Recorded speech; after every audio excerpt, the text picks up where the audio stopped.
खुदावंद यीशु मसीह के मुबारक जलाली और खूबसूरत तरीन नाम में आज शाम फिर हमारे साथ स्काइप आईडी पर मौजूद, लाइव फेसबुक पर मौजूद और व्हाट्सएप ग्रुप्स में और ऐश एफएम रेडियो पर सुनने वाले आप तमाम सामईन और नाजरीन की खिदमत में मैं आदाब बजा लाता हूं और खुदावंद का एक बार फिर शुक्र अदा करता हूं कि उसकी पाक और मुकद्दस मर्जी हुई कि आपके साथ मिलकर खुदावंद के जिंदगी बख्श कलाम से कुछ देर के लिए फिर से सीखने वाला हो सकूं।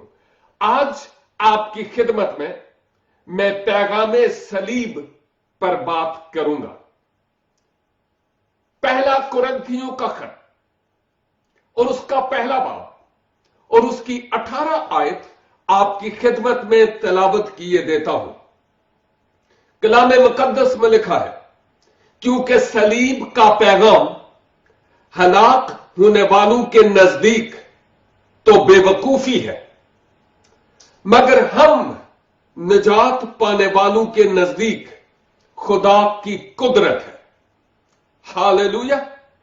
सलीब का पैगाम हलाक होने वालों के लिए तो बेवकूफी है, लेकिन हम जो निजात पाए हुए हैं और निजात पाने वाले हैं, उनके लिए सलीब का पैगाम खुदा की कुदरत है। आज जब मैं पैगामे सलीब पर बात करता हूं तो ये दौर और ये वक्त और ये अय्याम ऐसे हैं कि इनमें इस मौजू पर बात की जाए कि सलीब का पैगाम दर हकीकत है क्या। क्योंकि ये वो पैगाम है जिसके कबूल करने के वसीला से गुनाहगार तारीकी की जिंदगी से निकलकर नूर और उजाले की बादशाही में आते हैं। कौमों और कबीलों और अहले ज़बान में से लोग निकलकर खुदावंद यीशु मसीह के पास आकर राहत, चैन और आराम पाते हैं और उस खुदावंद यीशु मसीह के पास आकर गुनाहों की मुआफी और हमेशा की जिंदगी को हासिल करते हैं। तारीख गवाह है कि जिन लोगों ने इस सलीब के पैगाम को कबूल किया है, उनकी सोचें बदल गईं, उनकी जिंदगियां बदल गईं, उनकी मंजिल बदल गई और खुदा ने बड़े अजीब तरीका से उनको बरकत पर बरकत बख्शी है। जब मैं सलीब के पैगाम की बात करता हूं तो दर हकीकत जो काम खुदा ने अपने अज़ली इंतजाम के मुताबिक मेरी और आपकी निजात के लिए सलीब पर किया है, मैं उस काम की बात करता हूं। क्योंकि ये वो काम है जो खुदा की तरफ से तो है, लेकिन वो तेरे खुदा की जात पर ईमान रखने के बावजूद इस सलीब के पैगाम को मानते नहीं और कबूल नहीं करते। और यह जानना जरूरी है कि खुदा की मोहब्बत गुनाहगार इंसान के साथ कैसी है, यह जानना बहुत जरूरी है। याद कीजिए कि जो बाइबल का खुदा है, उसकी बहुत सारी सिफात में से एक सिफ्त यह नजर आती है किताब मुकद्दस के तमाम औरात में कि खुदा मोहब्बत है। और जब खुदा ने यह दुनिया बनाई और उसने आदम और हवा यानी पहले कपल को इस धरती पर रखा, उलमा बताते हैं कि जहां पर उनको रखा वो प्रेजेंट यानी मौजूदा इराक है, वहां पर बागे अदन पाया जाता था। और उसके बाद उनके लिए तमाम तर इंतजामात किए। मैं ज्यादा डिटेल में नहीं जाऊंगा, लेकिन उनसे यह कहा, यह सब कुछ आपको मुयस्सर है, लो और यहां पर रहो, लेकिन डंडी नहीं मारनी। आप समझ रहे हैं कि इससे क्या बराबर है। लेकिन उधर से इब्लीसे लईन आता है और वो आकर बजरिया हवा आदम में घुसता है, ताकि यूं वो खुदा की नाफरमानी करें और जिस मकसद के लिए इंसान को बनाया गया, इंसान उस मकसद को पूरा न कर पाए। और वो मकसद क्या था? कै के लिए खुदा ने इंसान को बनाया? किताब मुकद्दस की वर्क गर्दानी करने वाले तोलबा और तालिबात जानते हैं कि यसाया नबी के सहीफा में आया है कि खुदा खुद फरमाता है, मैंने इंसान को इसलिए बनाया कि वो मेरी हम्द, मेरी इबादत, मेरी तमजीद और मेरी सना करे। यह मकसद था इंसान के बनाए जाने में। लेकिन इंसान ने आजाद मर्जी से फायदा उठाते हुए वो किया जो खुदा ने करने से मना किया था। और आज का आदम भी हजारों साल पहले वाले आदम की तरह इस आजाद मर्जी से गलत फायदा उठाते हुए वो करता है जो खुदा की मर्जी के मुताबिक नहीं। यूं इंसान गुनाह का मुर्तकब होकर खुदा से दूर हो गया, लेकिन गुनाह की हालत में तो इंसान खुदा की हजूरी में रह नहीं सकता था, क्योंकि खुदा पाक है और उसकी हजूरी में सरापा पाकीज़गी है। जिस सबब से खुदा ने आदम और हवा को उस माहौल में से बाहर निकाला तो सही, लेकिन किताब मुकद्दस के मुताबिक उनके लिए चमड़े के कुर्तों का इंतजाम किया, क्योंकि वो तो शजरे इंजीर के पत्तों से अपना नंग ढांपने की कोशिश करते थे। और रब्बुल इज्जत देखता है कि ये पत्तों से ढांका जाने वाला नंग कितनी देर के लिए रहेगा। खुदा ने उनके लिए चमड़े के कुर्तों का इंतजाम किया, और ये चमड़े के कुर्ते इस बात की दलील है कि जरूर किसी जानवर की जान गई होगी, तो तभी उनके लिए चमड़ों के कुर्ते मुहैया हुए हैं। और वैसे भी किताब मुकद्दस में आया है, बगैर खून बहाए मुआफी नहीं है। और खुदा ने यूं उनको वो चमड़े के कुर्ते पहनाकर उनको वहां से निकाला। और याद कीजिए, ये जो चमड़े के कुर्ते हैं, ये इस बात की दलील है कि तुम्हारा नंग तुम खुद ढांप नहीं सकते, किसी दूसरे की जरूरत है जो तुम्हारे नंग को ढांपे। और वो इंतजाम खुदा की तरफ से है। और किसी ने यह भी कहा कि आदम और हवा का खुद अपनी कोशिशों से, इंजीर के पत्तों से अपने नंग को ढांपना इस बात की दलील थी कि हम अपनी कोशिशों से अपने नंग को ढांप रहे। और कुछ लोग कहते हैं गोया ये सबसे पहला मजहब था कि अपनी कोशिशों से इंसान खुद उस तक और उसकी हुजूरी तक पहुंचना और उसकी नजर में मकबूल ठहरना चाहता है, जबकि ऐसा हो नहीं सकता। उसके बाद आदम और हवा से और बेटे और बेटियां हुए, लेकिन गुनाह का बीज आदम और हवा से उनकी औलाद में मुंतकिल होता रहा। उनके खून में शामिल गुनाह आने वाली नस्लों में आया।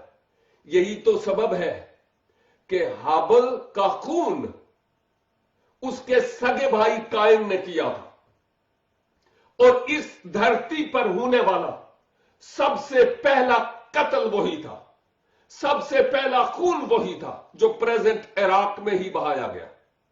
सबसे पहला कत्ल भी वहां पर ही हुआ था और सबसे पहली कब्र भी वहां ही हमें नजर आती है, सबसे पहली मौत भी वहां नजर आती है और इंसान का सबसे पहला कदम भी टिका तो वहां पर ही टिका है और सबसे पहली नाफरमानी भी इंसान ने वहां पर ही की थी। मां बाप जो जो नस्ल आगे बढ़ती है इंसान बद से बदतर होता चला जाता है। ये तो बहुत लंबी बातें हैं, घंटों घंटे चाहिए इस सलीब के पैगाम को बयान करने के लिए, लेकिन मैं मुख्तसर तौर पर बात करूंगा कि वो वक्त आता है बुजुर्ग नूह का, उस वक्त के लोगों की हालत कितनी ज्यादा नागुफ्ता बे थी कि खुदा ने आसमान से नूह को चुना और उसको हुक्म दिया और कहा मैं इस नस्ल इंसानी को अब इस सफाई हस्ती से बजरिया सैलाब मिटा डालूंगा। तू एक कश्ती बना जिसमें तू और तेरा खानदान आ जाए। और वो गए और आप जानते हैं कि बाकी तमाम जो उस कश्ती से बाहर थे वो तूफान की नजर हो गए। एक नया सिलसिला कोहे अरारात से शुरू हुआ। बाद में हम जाते हैं अब्राहम के वक्त में, आप जानते हैं कि लूत के जमाने की क्या हालत थी। अगर लोग अच्छे होते तो सदूम और अमूरा पर आसमान से गंधक और आग की बारिश बरसाकर उनको तबाह न करना पड़ता। लूत की बीवी जो नमक का स्तून बन गई थी, मुअर्रिखीन और जो लोग उन इलाकों को विजिट करके आए वो कहते हैं आज तक कायम है। सदूम और अमूरा जहां पर थे वहां पर समुंदर है अभी, लेकिन किनारे पर खड़े हूं तो आज भी आपको बखारात उठते हुए नजर आएंगे।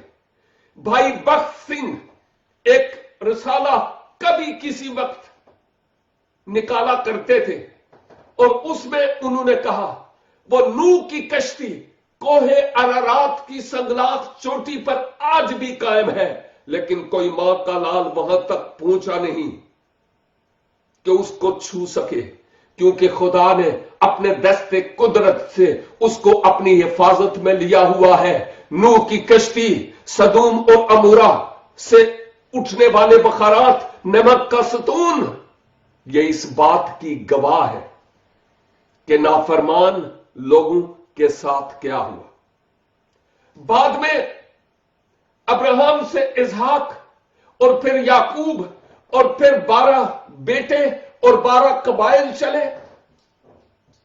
उनकी जिंदगी में भी हम बार गुनाह देखते हैं, नाफरमानी देखते हैं और खुदा ने बार उनको खबरदार और आगाह किया बजरिया मूसा, शरीयत मूसवी के जरिया से। और आप जानते हैं हर गुनाह की एक मुनफरिद किस्म की कुर्बानी होती थी। कई आलम लोग तो ये कहते हैं कि यौमे कुफारा को हैकल के पास से वादी कदरून की तरफ गोया लहू के यूं लगता था जैसे दरिया बह रहे। इतनी ज्यादा कुर्बानियां वहां पर यौमे कुफारा को की जाती थी। लेकिन आप जानते हैं कुर्बानियां तो होती थी, लेकिन इंसान वहां का वहां ही, उसका गुनाह वहां का वहां ही था। There was no change in his life and his heart. मजहबी तौर पर फराइज तो सरंजाम दिए जा रहे थे, लेकिन दिल खुदा से दूर था। और फिर आप जानते हैं बुजुर्ग दाऊद ने खुदा के दिल को जाना और उसने कहा, ऐ खुदा तू कुर्बानी नू नहीं चाहता, नहीं ते तैनू देंदा। تو چڑھاویاں تھوں یا ربا کبھی نہیں خوش ہوندا. کیا مطلب ہے؟ کیا مطلب ہے اس کا مطلب یہ کہ بزرگ داؤد اس بات کا اقرار کر رہے تھے کہ یہ تو ہے کہ قربانیاں تجھے پسند ہیں، لیکن میری قربانیاں دل کہیں اور، روح کہیں اور قربانیاں کرتے چلے جا رہے ہو، کیا فائدہ؟ اور خدا نے کہا ایسی قربانیاں گویا کتے کا لہو اور سور کی قربانی گزراننے کے مترادف ہے. اتنی سخت بات خدا نے کی تو وہ خدا بدلا تو نہیں ہے. آج میں اور آپ خواہ ہونٹوں کی قربانی، خواہ اپنی پاکٹ کی قربانی، خواہ اپنے وقت کی قربانی دیتے ہیں، اگر ہمارا دل خدا کے ساتھ ہم آہنگ نہیں ہے، قربانیاں کسی کام کی نہیں ہیں. We are wasting our time and nothing else. کیونکہ خدا سب کچھ سے بڑھ کر میرا اور آپ کا دل چاہتا ہے. جب یہ اس کے ساتھ راست ہو جائے تو اس کے بعد شکر گزاری کے طور پر قربانیاں اس کے حضور کی جا سکتی ہیں. عدن سے لے کر عہد عتیق کے اختتام اور عہد جدید کے آغاز تک مجھے لہو کی ایک لکیر نظر آتی ہے. عدن میں پہلا جانور، پہلا خون بہا، اور اس کے بعد قربانی در قربانی، قربانی در قربانی. یہ کہاں تک جا کر ختم ہوتی ہے؟ کوہ کلوری پر، کھوپڑی کے پہاڑ پر، گلگتا کے پہاڑ پر. یہ لکیر وہاں سے شروع ہوتی ہے اور کلوری کے پہاڑ پر جہاں ختم ہوتی ہے، ایک ریڈ لائن عدن سے لے کر کلوری تک. یورپ میں کئی ایسی سڑکیں ہیں، ان کے ساتھ فٹ پاتھس ہیں، اور ان فٹ پاتھس پر ایون زیبرا کراسنگ کے ساتھ بھی ایک ایسا ٹریک بنا ہوا ہے کہ وہ لوگ جو نابینا ہے ان کے پاس ایک چھڑی ہوتی ہے، آپ نے دیکھی ہے ایلومینیم کی، تو اس چھڑی کے ساتھ وہ یوں کرتے ہیں تو وہ روڈ پر مارک لگے ہوئے ہیں. اور جب وہ چھڑی، وہ اسپیشلی ان کے لیے بنائی گئی ہے جگہ، اور جب وہ چھڑی کو اس پر مارتے ہیں تو ان کو آواز آتی ہے، تھوڑا وائبریشن ہوتی ہے ہاتھ میں، تو پتہ چلتا ہے ان کو کہ میں صحیح منزل پر جا رہا ہوں، صحیح راستے پر ہوں، صحیح ٹریک پر ہوں. اور یوں میں سوچتا ہوں کہ عدن سے لے کر کلوری تک خون کی ایک لکیر ہمیں نظر آتی ہے، ایک شاہراہ جو ہماری نمائندگی کرتی ہے کہ یہ تمام قربانیاں جتنی بھی عہد عتیق میں کی گئی ہے وہ ایک ہی آخری اور حتمی قربانی کی طرف اشارہ کرتی ہے. عہد عتیق میں عدن سے لے کر، کاش کہ میرے پاس بہت وقت ہو تو میں آپ کو بتاؤں، خدا خود اور پھر نبیوں کی معرفت، اپنے ممسوحوں کی معرفت، یہ نبوتیں ہوتی رہیں اور کہتا رہا، پیشن گوئیاں ہوتی رہیں مسیح خداوند کے اس دنیا میں آنے کے لیے. لیکن کیبل اس کے کہ میں وہاں جاؤں، میں بتانا چاہتا ہوں کہ یہ تمام تر قربانیاں انسان کو خدا سے ملا نہیں پائیں. اور جب خدا عرش عظیم سے دیکھتا ہے کہ انسان نے اپنے حالت کو اتنا بگاڑ دیا ہے کہ وہ قربانیاں بھی کرتا ہے، نذر و نیاز بھی دیتا ہے، لیکن اس کا دل مجھ سے دور ہے، تو پھر خدا جو محبت ہے وہ کیا کرتا ہے؟ ہاللویا! اس عرش عظیم سے اپنے کلمہ میں جو ابتدا سے اس میں تھا، اس کے ساتھ نہیں، اس میں تھا، اس کلمہ میں جسم اختیار کر کے وہ اس دھرتی پر آ جاتا ہے. میرے ناظرین، اگر آپ مسیح نہیں ہیں اور آپ کو یہ باتیں ہضم نہ ہوتی ہوں تو میں آپ کو یہ کہوں گا، کیا آپ سمجھتے ہیں کہ خدا شیء قدیر ہے، ہر ایک چیز پر قادر ہے، اور اپنی قدرت کاملہ سے وہ سب کچھ کر سکتا ہے ما سوا ایک کام کے، اور وہ ہے گناہ؟ اور اگر وہ سب کچھ کر سکتا ہے تو کیا وہ اس ساری دنیا کو بچانے کے لیے اپنے کلمہ میں جسم اختیار کر کے اس دنیا میں نہیں آ سکتا؟ کس طرح کے ذہنوں پر پردے پڑے ہوئے ہیں، ہم کس طرح کی بیک گراؤنڈ کو فالو کر رہے ہیں؟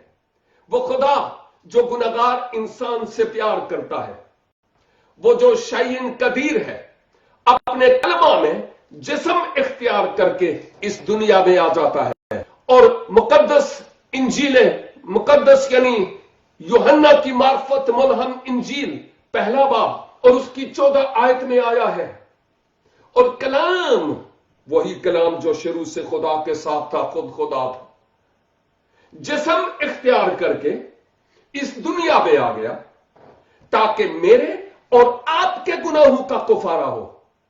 ہاں، آپ کے گناہوں کا اور میرے گناہوں کا، وہ اس دنیا میں اسی لیے آ گیا۔ فلپیوں 2 باب 12 بار میں اس حوالے کا ذکر کرتا ہوں، مسیح یسوع کی بابت مقدس پولوس فلپی کی کلیسیا کو یہ یاد دلاتا ہے، اگرچہ وہ خدا کی صورت پر تھا لیکن اس نے قبضہ میں رکھنے کی چیز نہیں سمجھا، اپنے آپ کو خالی کر لیا، خادم کی صورت اختیار کی، انسانوں کے مشابہ ہو گیا، اور یہاں تک فرما بردار رہا کہ موت، بلکہ صلیبی موت گوارا کی۔ اور پھر خدا باپ نے بھی اسے اتنا سربلند کیا کہ وہ نام بخشا جو سب ناموں سے افضل اور اعلیٰ ہے، تاکہ ہر ایک گھٹنا اس کے حضور جھکے اور ہر ایک زبان اقرار کرے کہ یسوع مسیح خداوند ہے۔ اگر آج بہت تیروں کے گھٹنے نہیں جھک رہے تو پریشانی کی ضرورت نہیں، ہم انجیل سناتے رہیں اور اس بیج کو دعا کے ذریعہ آنسوؤں کے پانی سے سینچتے رہیں، خدا ضرور ان کی زندگی میں کام کرے گا اور وہ خداوند کی طرف راغب ہوں گے اور رجوع لائیں۔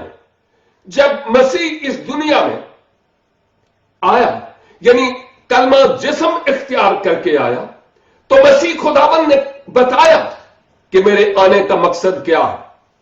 جب میں انجیل مقدس میں دیکھتا ہوں تو مقدس مرکز کی معرفت لکھی گئی انجیل اور اس کا 10 باب اور اس کی 45 آیت میں یوں لکھا ہے کہ میں اس لیے نہیں آیا کہ خدمت لوں، ابن آدم اس لیے نہیں آیا کہ مٹھیاں پروائے، اگلے نہیں آیا، میں اس لیے نہیں آیا کہ خدمت لوں، بلکہ اس لیے آیا کہ خدمت کروں اور اپنی جان بہتےروں کے بدلے فدیہ میں دوں۔ یہ تھا وہ مقصد خداوند یسوع مسیح کا جس کے مطابق وہ اس دنیا میں آ گیا۔ اور پھر آپ جانتے ہیں کیا ہوتا ہے، مسیح خداوند نے اپنی زندگی اس طور پر گزاری کہ یہ خدا کا کلام تو ہے ہی، وہ کلام بھی جن کو لوگ الہامی سمجھتے ہیں، میں نہیں، لوگ سمجھتے ہیں، ان میں بھی مسیح یسوع کی بے گناہی کا ذکر پایا گیا۔ اور مسیح نے کہا میں اس لیے آیا ہوں کہ اپنی جان فدیہ میں دوں۔ مسیحائی مزامیر میں مسیح کے فدیہ ہونے کا ذکر ہے۔ یہ 53 باب پورے کا پورا مسیح خداوند کی مصلوبیت کا ذکر کرتا ہے۔ اور پھر آپ جانتے ہیں کہ ہوتا کیا ہے، جب وہ وقت آتا ہے کہ مسیح خداوند مصلوب ہوں تو کیوں گناہگار انسان کے لیے ایک انسان کو مصلوب ہونے کی ضرورت تھی؟ کیا ریزن تھا، کیا فلسفہ تھا اس کے باوجود؟ نمبر 1، یہ خدا کے پلان اور خدا کے منصوبے کے مطابق تھا۔ نمبر 2، جانوروں کی قربانیاں ہوتی تھیں لیکن وہ قربانیاں گناہگار انسان کو خدا کے ساتھ نہیں ملا پائیں، اس لیے کہ انسان کے لیے کسی انسان کے برابر کی قربانی کا ہونا ضروری تھا، اور وہ قربانی کسی بکرے چھترے کی نہیں، کسی انسان کی قربانی مطلوب تھی۔ اور انسان بھی وہ ہو جس کی ذات میں کوئی عیب اور کوئی گناہ نہ ہو۔ آدم کی اولاد میں کوئی ایک بھی ایسا شخص نہیں جس کی ذات میں کوئی گناہ نہ ہو۔ اس کرۂ ارض پر جتنے بھی آدم اور حوا کی اولاد میں سے ہیں، کوئی ایک بھی بے گناہ نہیں، سب کے سب کو ابلیس نے چھوا ہوا ہے اور اس نے ان کو ڈنگ مارا ہوا ہے۔ لیکن ایک ہے جو اولاد آدم نہیں، وہ کلمت اللہ ہے، خدا اس کا روحانی باپ ہے، اور وہ جو پاک روح کی تحریک سے پیدا ہوا، انسان مرد اور عورت کے میل سے نہیں، جیسے میں پیدا ہوا یا جیسے آپ پیدا ہوئے، وہ پاک روح کی تحریک سے اور پاک روح کی قدرت سے پیدا ہوا ہے۔ یہی سبب ہے کہ اس کی زندگی میں کوئی عیب اور کوئی گناہ نہیں تھا۔ تو یاد رکھیے، شریعت کے مطابق جس جانور کی قربانی ہوتی تھی اس کا بے عیب ہونا ضروری تھا۔ میرے بڑے قربانیاں کرتے رہے اور وہ کہتے تھے اگر کوئی ایسا جانور جس کا کان ذرا کٹا ہوا ہو یا پیچھے سے دم کٹی ہوئی ہو یا اس کی سکین پر زخم لگا ہوا ہو، یا دانت ٹوٹا ہوا ہو، وہ قربانی کے لائق نہیں ہوتا، بے عیب ہونا چاہیے۔ اب انسان کے لیے کسی بے عیب انسان کی ضرورت تھی، اور انسان تو اس دنیا میں کوئی تھا نہیں۔ یہی سبب ہے کہ وہ عرش والا اپنے کلمہ میں جسم اختیار کر کے اس دنیا میں آ جاتا ہے تاکہ ایک بے عیب قربانی کا برہ ہو سکے۔ دوسری بات، آگے بڑھنے سے پیشتر، کوئی حیوان، کوئی اور جانور انسان کے مد مقابل کیوں نہیں ہو سکتا تھا؟ کیا ریزن ہے؟ اوکے، ایک وجہ تو یہ ہے، مجھے اور آپ کو خدا نے اپنی صورت اور شبیہ پر بنایا۔ کسی حیوان کو خدا نے اپنی صورت اور شبیہ پر بنایا؟ ہاں، نہیں۔ مجھ میں اور آپ میں اس نے زندگی کا دم پھونکا، کسی حیوان میں تو اس نے زندگی کا دم نہیں پھونکا۔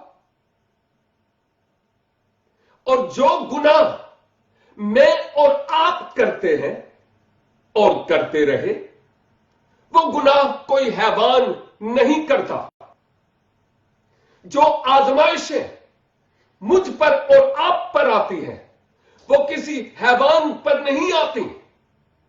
جو عقل اور سمجھ اور فہم خدا نے مجھے اور آپ کو دیا ہے وہ کسی حیوان کو نہیں دیا، اس سبب سے کوئی حیوان میرے اور آپ کے مقابلے میں قربان ہو بھی نہیں سکتا۔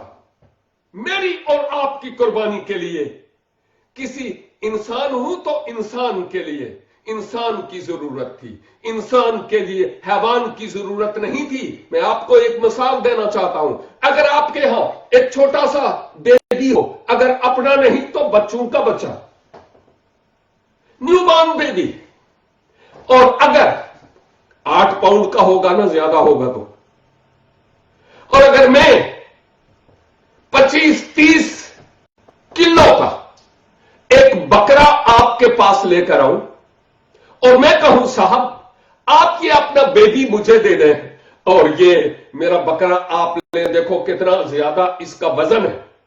نمبر 2 یہ بھی دیکھیے کہ اس بکرے میں کتنی ज्यादा चर्बी है, इस बकरे की 4 टांगें भी हैं, और सिर्फ इतना ही नहीं, इसके 2 बड़े बड़े कान भी हैं और सींग भी हैं। आपके बेबी तक का तो कुछ भी नहीं है। ये ले लीजिए, मेरा बकरा ले ले, अपना बेबी मुझे दे दे, और सौदा कर लोगे, सवाल ही नहीं पैदा होता, सवाल ही नहीं पैदा होता। आज बहुत सारे लोग खुदा को बकरे और छतरे देकर खुश करने की कोशिश करते हैं, जबकि खुदा इन कुर्बानियों से नाला है, कतई तौर पर पसंद नहीं करता। एक और मकाम पर आया यसाया नबी के सहीफा में, इस उम्मत के लोग होंठों से तो क्वे क्वे करते हैं, हालेलुया करते हैं, होंठों से तो मेरी ताजीम करते हैं, लेकिन इनके दिल मुझ से दूर है। और खुदा न करे कि ये बात मुझ पर और आप पर फीट आए। चुनाचे एक जिस्म खुदा की तरफ से आया, जिसने खुद बेऐब जिंदगी गुजारी, जो खुद इंसान बना और इंसान के बदले अपनी जान कुर्बान करने के लिए तैयार हो जाता है। और फिर आप जानते हैं कि किस तौर पर बागे गत्समनी से लेकर कोहे कलवरी तक का उसका सफर गुजरा। बशर में होते हुए, बशरी जामे में उसको दुख भी और तकलीफ भी हुई, लेकिन इसके बावजूद जिस मिशन के लिए आया उस मिशन को पाया तकमील तक पहुंचाने के बाद सलीबे कलवरी पर यह कहते हुए तमाम हुआ, कहा, ऐ बाप मैं अपनी रूह तेरे हाथों में सौंपता हूं। यानी अब मैं अपने मिशन को पाया तकमील तक पहुंचाने के बाद I am coming back towards you, जहां से मैं आया वहां वापस जा रहा हूं। जो आसमान से आया वो आसमान की राह जानता है, जेड़े धरती तो आए ने वो धरती की राह जानते हैं। खुदा की कुर्बत और उसकी नजदीकी में जाने के लिए एक ही रास्ता है, रास्ते नहीं है, एक ही दरवाजा है, दरवाजे नहीं है। और वो रास्ता और वो दरवाजा मुनज्जी आलमीन खुदाबंद यीशु मसीह है। और चुनाचे मसीह खुदाबंद ने सलीब पर अपनी जान दी, वो गुनहगार इंसान की खातिर मर गए, दफन हुए, लेकिन खुदा का शुक्र हो कि सलीब खाली है, हालेलुया, खाली है। और इसलिए कि मेरा और आपका निजात दहंगा जो मर गया, दफन हुआ, मेरी और आपकी निजात का इंतजाम करने के बाद जहां से वो आया वो वहां पर वापस चला गया है। और सलीब का पैगाम क्या है? पहला कुरिन्थियों 15 बाब और इसकी 3 और 4 आयत के मुताबिक पौलुस रसूल कुरिन्थस की कलीसिया को यह याद दिला रहे हैं कि मसीह किताबे मुकद्दस के मुताबिक हमारे गुनाहों के लिए मर गया, दफन हुआ, और तीसरे दिन किताबे मुकद्दस के मुताबिक वो मुर्दों में से जी उठा हमारे गुनाहों के लिए। That's good news. कौन किसी के गुनाहों के लिए अपनी जान देता है? याद कीजिए, मैं एक मिसाल देने के साथ इस बात का इख्तिताम करूंगा ताकि मैं आपका ज्यादा वक्त ना लूं। ये बातें ऐसी हैं जिनके लिए बहुत ज्यादा वक्त की जरूरत है, लेकिन शायद आपने किसी वक्त पहले भी सुनी थी, क्योंकि आप मेरे YouTube चैनल्स को देखते और सुनते हैं, मेरे पैगामात को सुनते हैं। कहते हैं एक बार एक छोटा बच्चा था और वो बच्चा स्कूल जाता था, मां और बाप घर पे होते थे, लेकिन ये बच्चा जब स्कूल जाता तो वापस आके कुछ होमवर्क करता और उसके बाद वो पेपर यानी कागज लेता और ये सरकंडा, घास फूस, ये तीले बीले लेकर कुछ ना कुछ बनाता रहता। एक दिन उसने इन कागजात से और उन सरकंडों से, उन तिलों उसे एक बड़ी खूबसूरत कश्ती शाहकार बना दिया। खूबसूरत कश्ती। उसके घर के करीब एक तालाब था और जब कभी सलूक स्कूल से आता यह कोट उतारा और उधर फेंका। शुक्र है कि हमारे बच्चे ऐसे नहीं है ना। और सॉक्स उतारी और उधर फेंकी और उसके बाद फौरन वो वहां जाता जहां पर उसने अपनी कश्ती रखी होती। उस कश्ती को उठाता, फिर वहां उस पानी के तालाब के पास जाता, वहां उसको पानी के ऊपर रखता और हवा के दोष पर, पानी के लहरों पर वो कश्ती तैरती। बड़ा खुश होता। एक दिन वो अपने घर पे इस कश्ती को रख गया, स्कूल गया, वापस लौटा और हर जगह उसने कश्ती तलाश की, पर देयर वाज नो बोट। और वो यूं जैसे नीम पागल हो गया कि मेरी कश्ती नहीं। उसकी अम्मी बावर्ची खाने में काम करती थी, सर के साथ दुपट्टा बांधा हुआ था और जाकर पूछता है, अम्मी मेरी कश्ती। और फिर अम्मी ने कहा, बेटा मुझे क्या मालूम, मैं तो कश्ती से नहीं खेलती, मुझे नहीं मालूम कि कहां है, आपने रखी होगी तो आपको पता होगा। बच्चा फिर मुंह लटका लेता है और फिर अपने पापा का इंतजार करता है। शाम को मेरा पापा आएगा, शायद उसको पता हो। जब शाम होती है, दरवाजे पर दस्तक होती है और बच्चा भागा हुआ दरवाजे पर जाता है और जो ही दरवाजा खुलता है कहता है, पापा पापा पापा, वो आपने मेरी कश्ती देखी है? तो बाप कहता है, बेटा कश्ती? मैं सुबह 6 से गया हुआ था। पगड़ उतारते हुए पापा कहते हैं, बेटा मुझे नहीं मालूम कि कश्ती कहां है, मैं तो अभी काम से आया हूं, मुझे नहीं मालूम कहां है, मैं नहीं जानता। और फिर बच्चा मुंह लटकाया अंदर चला गया। खाना खाने के बाद उसको कहा, जाओ बेटा अपने कमरे में सो जाओ। बेटा टूटे हुए दिल के साथ अपने कमरे में जाकर लेट जाता है। नीम शब को, आधी रात को पापा ऐसे ही जरा बाहर निकलता है तो यूं करके देखता है कि बच्चा लेटा हुआ है यूं, लेकिन उसकी आंखें खुली हुई है और उसकी आंखों से आंसू निकल रहे हैं। और पापा उस बच्चे के पास जाकर सर पर हाथ रख के कहता है, बेटा क्या बात है, क्या मसला है, क्या हुआ, क्या है तुम्हें? कहता है, पापा वो मेरी कश्ती।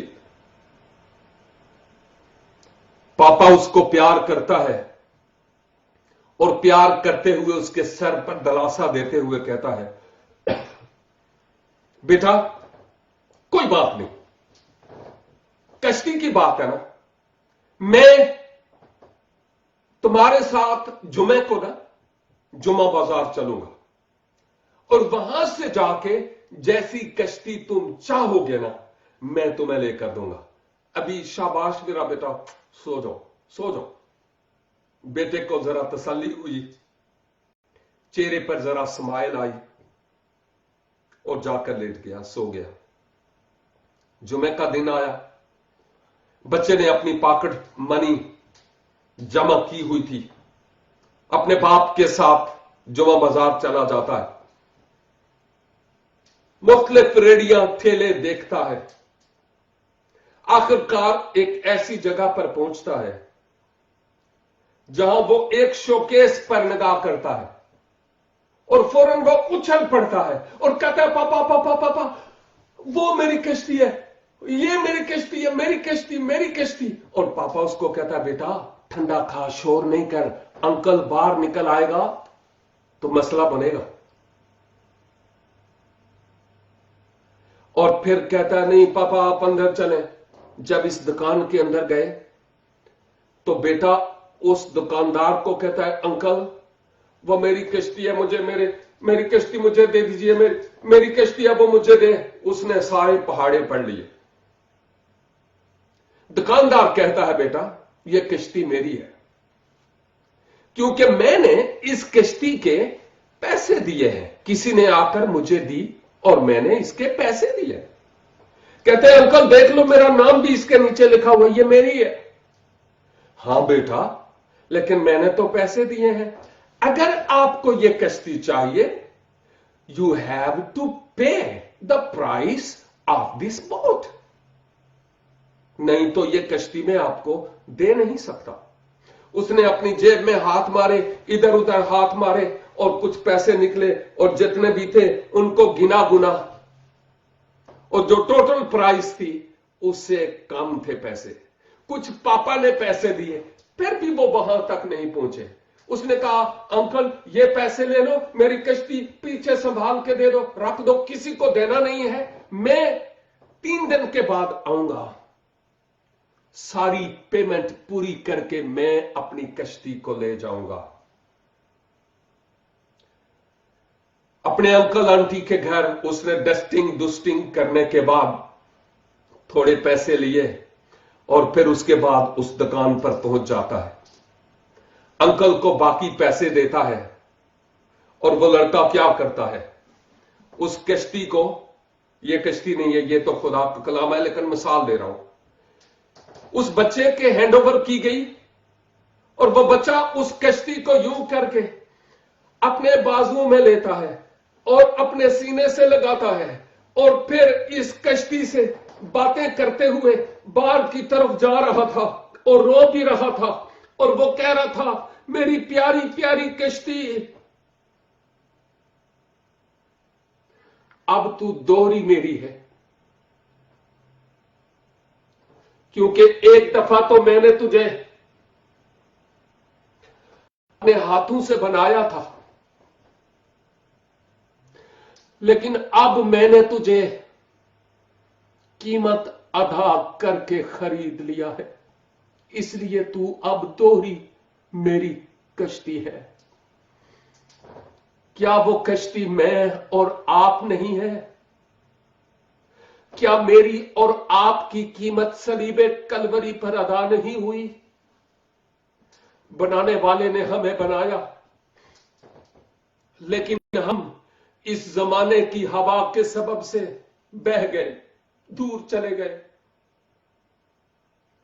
اور پھر واپس اپنا بنانے کے لیے اس نے ہمارے گناہوں کی قیمت صلیب کلوری پر ادا کی. اور آج خواہ کوئی ہی کیوں نہ ہو, خواہ کوئی کسی ہی مذہب سے کیوں تعلق نہ رکھتا ہو, کسی ہی بیک گراؤنڈ سے کیوں نہ ہو, جب وہ یہ ایمان لاتا ہے اے پاک پروردگار تیرا شکر ہو کہ تو مجھ گناہگار سے پیار کرتا ہے اور تو اپنے کلمہ میں جسم اختیار کر کے اس دنیا میں آ گیا, شکر ہو کہ میرے گناہوں کی خاطر ایک معصوم صلیب کلوری پر قربان ہو گیا. میں اپنے گناہوں کا اقرار کرتا ہوں, میں اپنے گناہوں سے معافی مانگتا ہوں. اے رب العزت اپنے کلمے یسوع مسیح کے وسیلہ سے مجھے معاف کر, اور جو صلیب پر جو میری قیمت ادا کی گئی ہے میں اس قیمت کو قبول کرتا ہوں. اے باپ میں ایمان لاتا ہوں کہ یسوع میرا کفارہ ہے, میں ایمان لاتا ہوں اور یوں میں اپنی زندگی تیرے سپرد کرتا ہوں, اپنی زندگی تیرے سپرد کرتا ہوں تاکہ آئندہ کے لیے تیرے لیے جیوں. اور میں اپنا در دل کھولتا ہوں کہ تو اس دل میں پاک روح کی صورت میں آ جائے, مجھے اپنا بنا لے تاکہ میں دنیا کے لیے نہ رہوں, اس کے لیے جیوں جس نے میرے لیے اپنی جان صلیب پر دی. اور پولس کی طرح کہہ سکوں میں مسیح کے ساتھ مصلوب ہو گیا, और अब मैं जिंदा न रहा, बल्कि मसीह जो खुदा का बेटा है वो मुझ में जिंदा है। दुनिया मेरे लिए मसलूब हो गई और मैं दुनिया के लिए। मेरे भाइयों और बहनों, भले आप मसीही घराने में पैदा हुए हो या आप में से जो गैर मसीही घराने में अभी तक हैं, लेकिन इस वीडियो को देख रहे और पैगाम सुन रहे हैं, शायद आपकी जिंदगी में यह एक आखिरी मौका हो। रब्बुल इज्जत की मोहब्बत की पेशकश को ठुकराइए नहीं, अपनी हार मान लीजिए। मजहब निजात नहीं देगा और मैं किसी मजहब की तबलीग भी नहीं कर रहा और ना ही मैं किसी मजहब को जानता हूं, मानता हूं। मैं तो एक रिश्ते की बात करता हूं कि मसीह यीशु के वसीला से आपका रिश्ता अर्श वाले के साथ उस्तवार हो सकता है। देर ना कीजिए, कोरोना वायरस दरवाजे पर खड़ा है। अभी और इसी वक्त मौका है कि अपनी जिंदगी खुदावंद को दें। और अगर आप ही वो हैं तो आप इस वीडियो के साथ अपने कमेंट्स में लिख सकते हैं, मैं अपना दिल यीशु को देता हूं, ताकि आपको स्पेशल दुआ में याद रखा जाए। आसमानी बाप, इस कलाम के वसीला से हमारे जिंदगियों में काम कर, हमारे दिलों में काम कर, ताकि इस सलीब के पैगाम को कबूल करते हुए हम गुनाहों की मुआफी और हयात अबदी के वारिस हो सके। तेरी मोहब्बत के लिए तेरा शुक्र हो खुदावंद यीशु मसीह नासरी के वसीला से। आमीन एंड आमीन। God bless you and have a great time.